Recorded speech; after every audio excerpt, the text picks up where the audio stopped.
Dad, perfect events. My daughter-in-law called and said, "Your son agreed that my parents are moving into your lake house. If you have a problem with it, sell the place and come back to town." I didn't argue. I didn't raise my voice. But I made sure that when they arrived, they'd find exactly what they deserved. I'm Howard Miller, 58 years old, and I'd worked construction for 32 years to buy that place. Every overtime hour, every weekend job, every lunch eaten from a cooler on a job site, while other guys went to restaurants. All of it went toward one goal, a retirement home on Lake Vermilion, where I could finally hear myself think. The closing papers were spread across the attorney's desk like a promise finally kept. Helen Martinez, the real estate lawyer, watched me sign each document carefully. "Congratulations, Mr. Miller. You're now the owner of one of the nicest properties on Lake Vermilion, $185,000.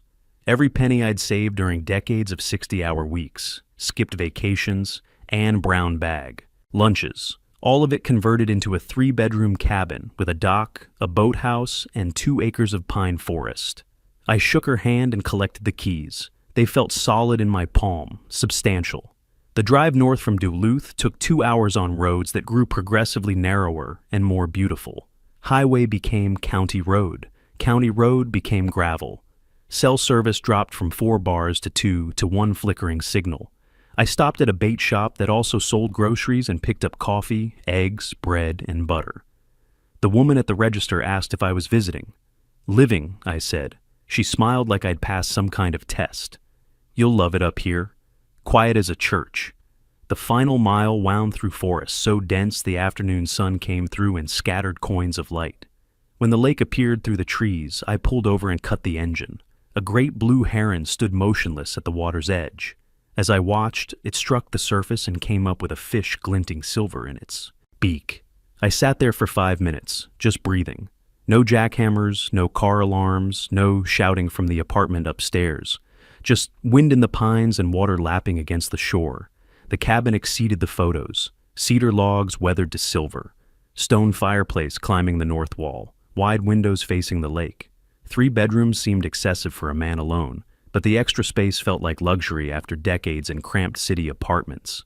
I unpacked methodically, the way I'd approached every project in my career. Tools arranged on the pegboard in the garage, hammer, wrenches, socket set, each in its designated position, books organized on the built-in shelves, coffee maker positioned on the kitchen counter where morning light would reach it first. By sunset, everything was in place. I made coffee too late in the day, not caring, and carried it to the Adirondack chair on the dock. A family of loons had appeared, their calls echoing across the water like questions and answers. I called my son, Bradley. "Dad." His voice came through warm despite the weak signal. "Did you close on the place?" "Sitting on my dock right now watching loons." "That's fantastic. You earned this. 32 years, Dad. You earned every square foot." Something loosened in my chest. Bradley understood. He'd watched me work through his childhood, miss baseball games, fall asleep at the dinner table. He knew what this place represented. "How's everything at home?" I asked. Good. Busy. Patricia's parents have been staying with us while they look for a place. It's been crowded." "How much longer?" "Supposed to be another month, but you know how these things go." We talked for another 10 minutes. His job at the factory, my plans for dock repairs, safe subjects. When we hung up, I watched the last light fade from the sky and felt something I hadn't experienced in years. Peace. The phone rang the next evening.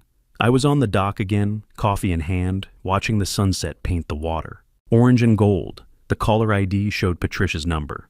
"Hello, Patricia?" "Howard." My daughter-in-law's voice had the clipped tone she used when she wanted something. I'd learned that tone over the 6 years she'd been married to Bradley. "I need to discuss something with you. My parents can't stay in our house anymore. It's too small, and they need somewhere to live. Bradley and I talked about it, and we think the best solution is for them to stay at your lake house for a few months." I set down my coffee very carefully. "I'm sorry?"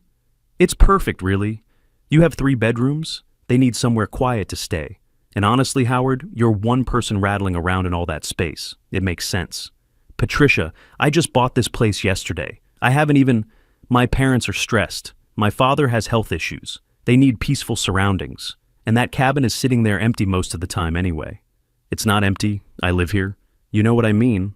Impatience sharpened her words. "You don't need 3 bedrooms. This is about family helping family. There it was. That phrase I'd heard too many times. Family helping family, which somehow always meant me helping everyone else. Did Bradley agree to this? Bradley understands that sometimes we have to make sacrifices, unlike some people. I looked out at the lake, at the loons gliding across the darkening water. 24 hours. I'd had exactly 24 hours of peace. When are they planning to arrive? Friday. I'll text you their flight information. You can pick them up in Duluth. She paused. And Howard, don't make this difficult. My parents are good people. They deserve a nice place to stay. If you have a problem with it, sell the cabin and come back to town, where you can be useful. The line went dead. I sat there as darkness fell over the lake, listening to the loons call back and forth. My hands weren't shaking. They wanted to, but I wouldn't let them. 32 years I'd been the accommodating one, the one who said yes when he meant no, the one who swallowed resentment to keep the peace. Not this time. I went inside and sat at the kitchen table with a legal pad and a mechanical pencil, the same tools I'd used for decades of project planning. But this time, I wasn't designing a building. I was designing something else entirely. Morning found me still at the table, surrounded by notes and diagrams. I'd slept 2 hours, maybe 3, but my mind was clear. The first call I made was to the Lake Vermilion Township office. I just purchased property on Anchor Point Road, I told the clerk. I want to understand the regulations around guest occupancy. She explained the township rules patiently. I took detailed notes. When she mentioned the requirement for property owners to register any occupants staying longer than 30 days, I asked her to repeat the exact wording. It's a liability and safety measure. We need to know who's on the properties in case of emergency. Makes perfect sense. Thank you. Next, I called my insurance agent. Jack, I need to discuss the policy on my new lake house, specifically the liability coverage and any exclusions related to unregistered occupants. Jack walked me through the details. My policy covered me as the sole resident. Any additional occupants required notification and potential premium adjustment. Unauthorized long-term guests could void my coverage entirely. Why do you ask? Jack said. You planning on having people stay with you? Just being thorough. You know me. That I do. 30 years of policies, never a single claim. You're the most careful man I know. Tuesday, I drove to town and visited the hardware store. The owner helped me find what I needed. Wildlife cameras, I explained. I want to monitor the deer activity near my property. Smart thinking. Lots of folks use these for security too. Motion activated, night vision, sends pictures right to your phone. I bought 3 cameras and a motion activated security light for the driveway. Total cost, $412.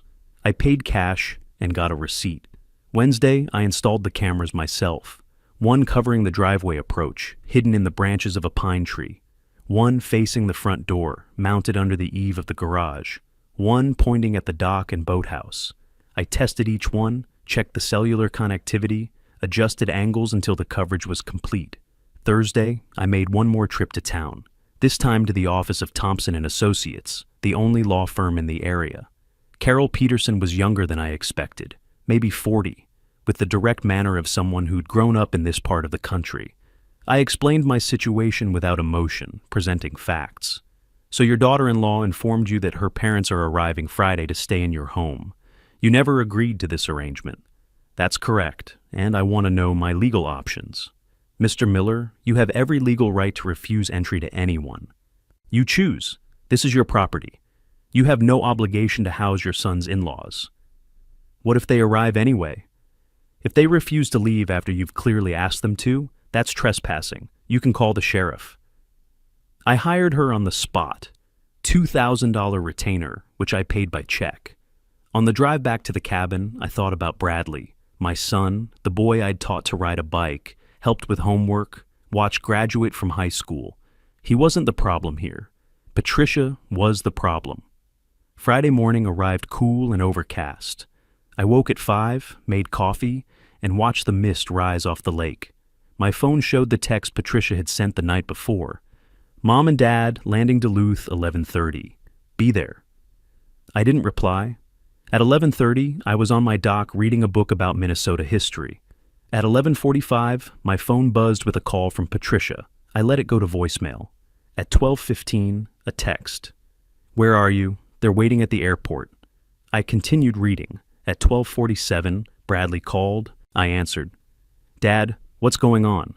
Patricia's parents are stranded at the Duluth airport. She said you were supposed to pick them up. I never agreed to pick them up. I never agreed to let them stay here. Silence. Then, Dad, Patricia said. Patricia informed me. Bradley, she didn't ask. There's a difference. They're family, Dad. No, son, they're her family.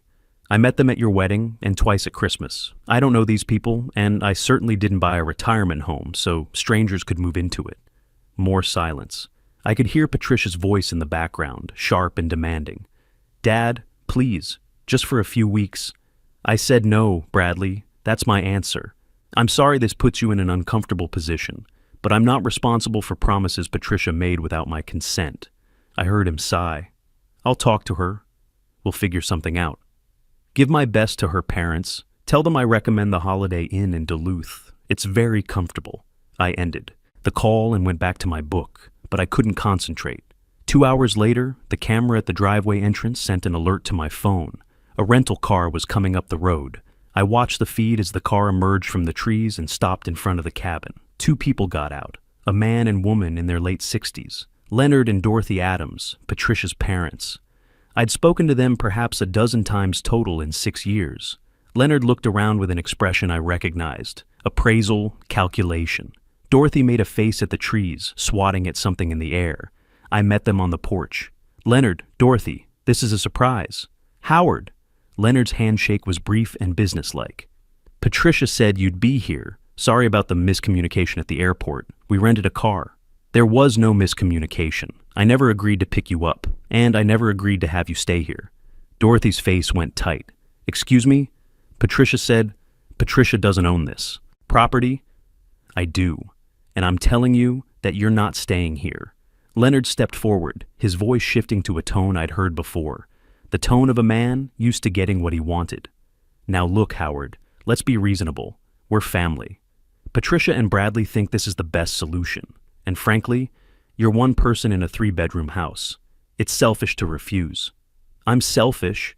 I let the words sit there. I worked 32 years for this place. I ate lunch at my desk while my colleagues went to restaurants. I missed my son's baseball games. I earned this house with decades of sacrifice. And you're calling me selfish for not handing it over to people I barely know. We're not asking for a handout, Dorothy said. We're family. You're strangers who happen to be related to my daughter-in-law. That's not the same thing. Leonard's face reddened. This is ridiculous. Patricia said you'd be difficult, but I didn't believe her. And yet, here we are. I crossed my arms. There's a very nice resort about 40 minutes from here. I recommend it.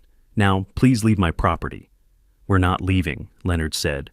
We drove 3 hours from Duluth. We're tired, and we have just as much right to be here as you do. No, you don't. I own this property. You don't. And if you refuse to leave, I'll call the sheriff and have you removed for trespassing. Dorothy grabbed Leonard's arm. Let's just go. We'll call Patricia. She'll sort this out. They retreated to their rental car, still arguing with each other. I watched them drive away, then went inside and reviewed the camera footage. Every moment recorded, every word captured. The phone started ringing within the hour. First Patricia, furious. I let it go to voicemail, then Bradley, pleading. I let that one go too. Then Patricia again, leaving a message that was more threat than conversation. You're going to regret this, Howard. You think you can just humiliate my parents and there won't be consequences?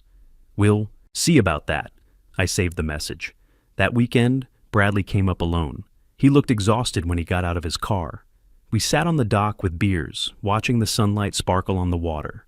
Patricia wants me to convince you to let her parents stay here, he said finally. That's why she let me come alone. She thinks I can talk you into it. And what do you want, Bradley? He was quiet for a long moment. I want my wife to stop crying every night. I want her parents to find somewhere to live. I want to stop feeling like I'm being pulled apart. That sounds hard. It is? He took a long drink of his beer. Dad, why did you say no?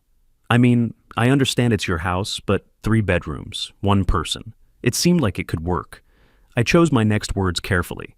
Bradley, how much money have you given to Patricia's parents in the past year? He went still. Why? Because I hired a private investigator. And what I found concerns me. I pulled Nancy Williams's report from my pocket. Leonard has a gambling problem. Lost $30,000 at the casino in the past 18 months. Dorothy was fired from her last job for stealing merchandise. They've been taking money from you and Patricia for over a year. Bradley took the report with shaking hands. He read it standing there on the dock while the sun moved lower in the sky. She lied to me, he said finally. Patricia told me they just needed help getting back on their feet. She never said... His voice broke. Dad, we've given them $50,000. That was supposed to be Emma's college fund. I know, son, but now you know the truth. What you do with it is up to you. He stayed through Sunday. We didn't talk about Patricia or her parents. We fished, cooked steaks on the grill, watched the loons, simple things, father and son things. When he left Sunday evening, he hugged me for a long time. Thank you for telling me the truth. I love you, son. Whatever happens, remember that. Patricia's retaliation began 10 days later. The first sign was a letter from the Minnesota Department of Human Services.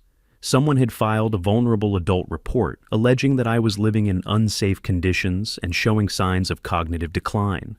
I called Carol Peterson immediately. This is a common tactic, she said. Family members sometimes weaponize social services to pressure elderly relatives. Stay calm, Howard. You're clearly competent, and your home is obviously well maintained. This will go nowhere. The social worker arrived 2 days later. Linda Anderson was professional and polite.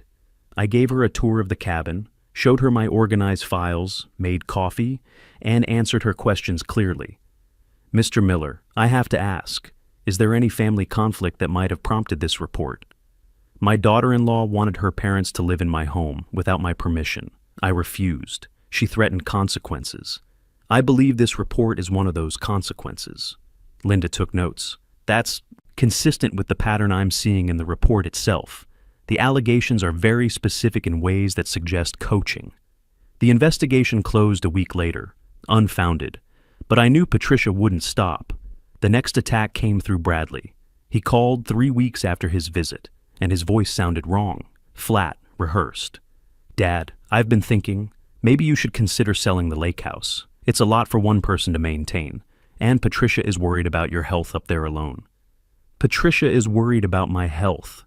We both are. Bradley, are you reading from a script? Silence, then almost a whisper. She's standing right here. I can't... I understand. Tell her I got the message. I ended the call and sat down at the kitchen table. Patricia wasn't just trying to get my property. She was using my son as a weapon against me. The next morning, I called Nancy Williams again. I need more information about my daughter-in-law, financial situation, employment history, anything you can find. The report arrived a week later. Patricia had been fired from her retail job 4 months ago for employee theft. She hadn't told Bradley. She'd been withdrawing money from their joint accounts to maintain the illusion of income while actually funding her parents' lifestyle. The total now exceeded $60,000. I sent Bradley an email with the report attached. Subject line, "You deserve to know." The phone call came 6 hours later. "It's true," Bradley said. His voice was hollow. I confronted her. She admitted everything, the job, the money, the lies. "I'm sorry, son. She's been lying to me for months, Dad, about everything. And when I asked why she filed that report against you, she said you deserved it for embarrassing her parents. What are you going to do?" A long pause. "I don't know yet, but I needed to call you to say I'm sorry for not believing you, for letting her use me against you. You have nothing to apologize for. You trusted your wife. That's what you were supposed to do." The divorce papers were filed 6 weeks later. Bradley called to tell me himself. I asked her to leave. She's staying with her parents at a motel. Her attorney already contacted mine. "How are you holding up?" "Honestly, better than I expected. It's like a weight lifted when I finally accepted what she was." He paused. "I found more, Dad. Bank accounts I didn't know about. Credit cards taken out in my name. It's going to take years to sort out. Come up this weekend, bring a fishing rod." "I'd like that." Bradley arrived Friday evening, looking thinner but somehow stronger. The hunted look was gone from his eyes.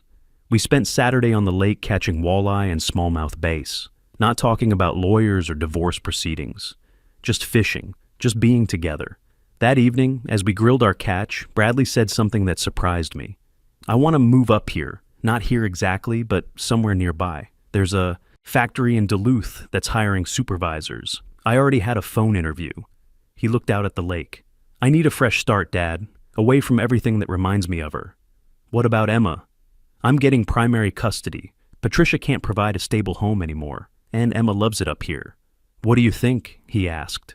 I think you're a grown man who can make his own decisions, and I think having you nearby would make me very happy. His smile was the first genuine one I'd seen from him in months. 2 months later, Bradley took the job in Duluth and found an apartment with a view of Lake Superior. He drove up to the cabin most weekends with Emma, sometimes to fish, sometimes just to sit on the dock and talk.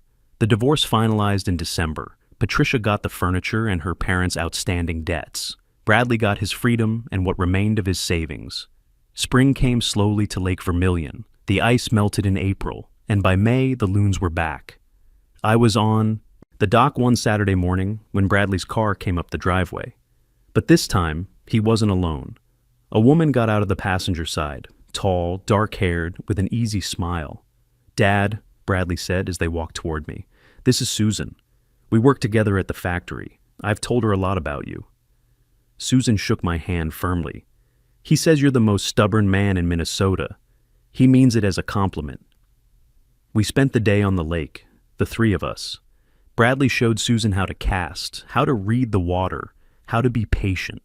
She wasn't particularly good at it, but she laughed at her mistakes and tried again. That evening, while Susan explored the shoreline, Bradley sat next to me on the dock. "What do you think?" "I think she's nothing like Patricia." "No," he agreed, "she's not." "Then I think you should keep seeing her." A year passed. Bradley and Susan got engaged. They bought a small house in Duluth with a yard. The wedding was small, held at a restaurant, overlooking Lake Superior on a clear September day. I gave a toast that made everyone laugh and Susan cry. That autumn, I stood on my dock in the early morning, watching mist rise from the lake. I thought about the year I'd had, the battle I'd fought to keep this place, the pain of watching my son's marriage collapse, the joy of watching him rebuild his life. None of it had gone the way I'd planned. I'd bought this cabin for solitude, for peace. Instead, I'd gotten conflict and drama. But I'd also gotten something I hadn't expected, a closer relationship with my son. Maybe peace isn't about being alone. Maybe it's about being with the right people. Bradley and Susan drove up that weekend with Emma. We took the boat out and fished until sunset, then grilled walleye on the deck while the loons called across the water. "We've been talking," Susan said as we ate, "about the future, about family." I looked at Bradley. He was smiling. "We're hoping to have kids someday. And when we do, I want them to know this place, to spend summers here, learning to fish, watching the eagles. I want them to know their grandfather." I had to look away for a moment, out at the lake, at the last light fading behind the pines. I'd like that. I'd like that very much. After they left Sunday evening, I sat on the dock until full dark, listening to the loons, watching the stars emerge one by one. 32 years of work had bought me this cabin, but what I'd built in the years since was worth more. A son who trusted me, a future daughter-in-law who respected me, the promise of grandchildren who would learn to love this place the way I did. Patricia and her parents had tried to take it all away. They'd used manipulation, lies, legal threats, and they'd failed. Not because I was smarter or richer, but because I'd refused to compromise my principles. I'd said no when everyone expected yes. I'd chosen truth over easy lies. And in the end, I'd gained more than I'd ever imagined. I stood up, stretched my old bones, and walked inside. The cabin door closed softly behind me, but the real door, the one I'd opened by standing my ground, would stay open forever. Inside, I picked up the phone to call Bradley, just to say goodnight, just because I could. Sometimes the greatest gift you can give your family is teaching them that love doesn't mean saying yes to everything. It means having the courage to say no when it protects what truly matters. I learned that standing your ground isn't about being stubborn or selfish. It's about showing the people you love that principles matter more than peace, and that real family respects boundaries instead of trying to destroy them.